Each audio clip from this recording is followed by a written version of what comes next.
১৯৪৫ সালের ৩০ জানুয়ারি দ্বিতীয় বিশ্বযুদ্ধের শেষ দিকে ঘটে যায় ইতিহাসের সবচেয়ে ভয়ঙ্কর নৌদুর্ঘটনাগুলোর একটি, এমভি উইলহেম গুসলফ ডুবে যাওয়া। এই জাহাজটি ছিল জার্মানির একটি বড় যাত্রীবাহী জাহাজ, যা যুদ্ধের সময় হাজার হাজার মানুষকে নিরাপদ স্থানে সরিয়ে নেওয়ার কাজে ব্যবহার করা হচ্ছিল।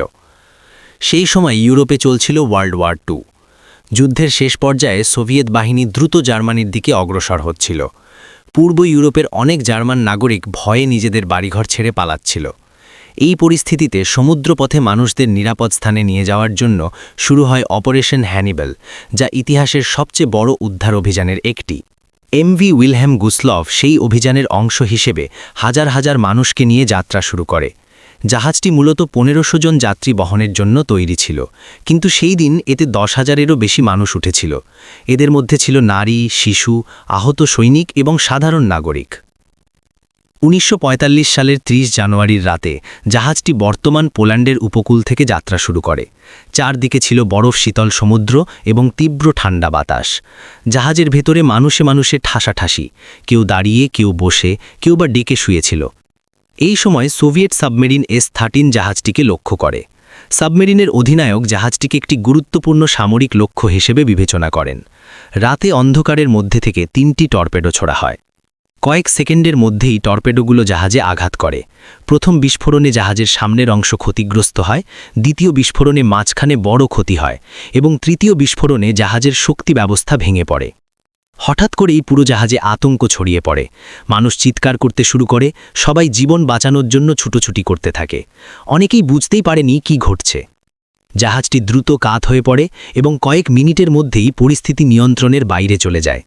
লাইফবোট নামানোর চেষ্টা করা হলেও অনেকগুলো বরফে জমে গিয়েছিল, ফলে সেগুলো ব্যবহার করা সম্ভব হয়নি। অনেক যাত্রী ঠান্ডা সমুদ্রে ঝাঁপ দেয়, কিন্তু সেই বরফ শীতল পানিতে কয়েক মিনিটের মধ্যেই শরীর অবশ হয়ে যায়।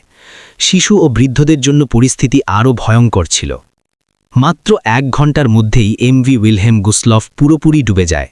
এই দুর্ঘটনায় প্রায় ৯,০০০ থেকে ৯,৪০০ মানুষ প্রাণ হারায় বলে ধারণা করা হয়, যা এটিকে ইতিহাসের সবচেয়ে বড় নৌ দুর্ঘটনা করে তুলেছে।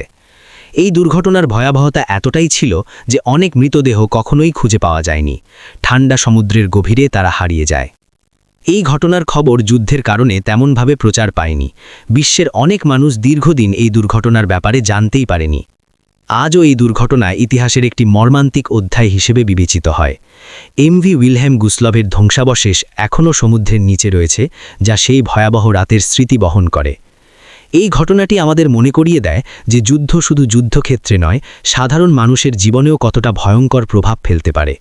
হাজার হাজার নিরীহ মানুষ এক রাতে প্রাণ হারিয়েছিল, যা মানব ইতিহাসের এক গভীর দুঃখজনক স্মৃতি। এমভি উইলহেম গুসলফ ডুবে যাওয়ার ঘটনা একটি গুরুত্বপূর্ণ শিক্ষা দেয়। যুদ্ধের সময় মানবিক নিরাপত্তা কতটা গুরুত্বপূর্ণ এবং একটি ভুল সিদ্ধান্ত কত বড় বিপর্যয় ডেকে আনতে পারে। এই গল্প শুধু একটি জাহাজ ডুবে যাওয়ার নয়, বরং হাজার হাজার মানুষের হারিয়ে যাওয়া জীবনের গল্প। এটি আমাদের স্মরণ করিয়ে দেয় যে ইতিহাসের সবচেয়ে বড় ট্র্যাজেডিগুলো অনেক সময় নীরবতার আড়ালে লুকিয়ে থাকে।